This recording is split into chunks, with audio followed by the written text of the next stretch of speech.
we're going to see more sleeper versions hitting the tracks. A massive 40,000 regular train bogies are also getting modernized. And for safety, the Kavach anti-collision system is being rolled out on over 10,000 kilometers of track, which is great to hear.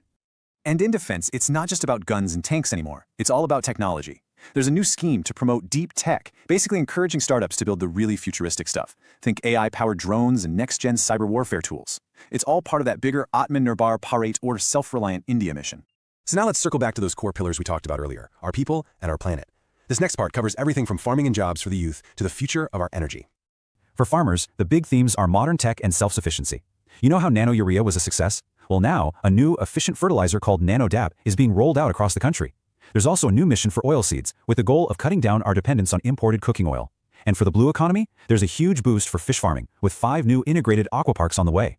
To support women and the youth, we've got some very targeted schemes. The Lakhpati Didi program, which helps women in self-help groups earn over $1 lakh a year, is expanding its target to a whopping 3 crore women.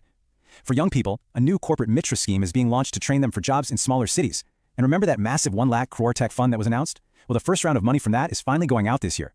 Now, on the green energy front, India is really taking a two-pronged approach. The Muft Bijli, or free electricity scheme, the one that gives 300 free units of power through rooftop solar, is getting a massive push. And then, in a bit of a surprise move, the government is opening the doors for private companies to help develop small modular reactors. Think of them like compact next-gen nuclear power plants. It's a big, big bet on the future of clean energy.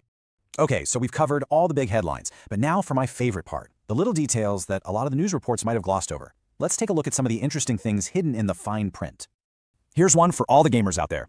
Those customs duty exemptions that used to apply to imported parts for video game consoles, they're gone. So what does that mean? Well, it could mean that buying or even just repairing your next PlayStation or Xbox might get a little more expensive.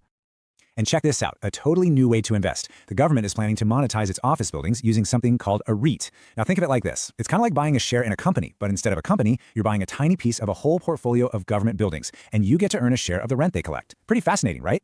So, after all that, what's the final verdict? Well, we're calling this a builder budget. For infrastructure, it gets a huge check mark. For the middle class, on the tax front, it's kind of neutral. No major pain, but no big party either. And for getting India future ready with all the focus on tech and green energy, it gets a solid thumbs up from us. So to sum it all up, this budget is all about building things: roads, railways, factories. For the middle class, honestly, the fact that taxes didn't go up is a quiet win, and the cheaper travel is a definite bonus. And if you're a student or a young professional, especially in fields like AI or deep tech, the future looks incredibly bright. Which really just leaves us with one final big question to think about. With this heavy focus on long-term infrastructure and future technologies, is this the budget that truly lays the foundation for a Viksit Bharat, a fully developed India? Something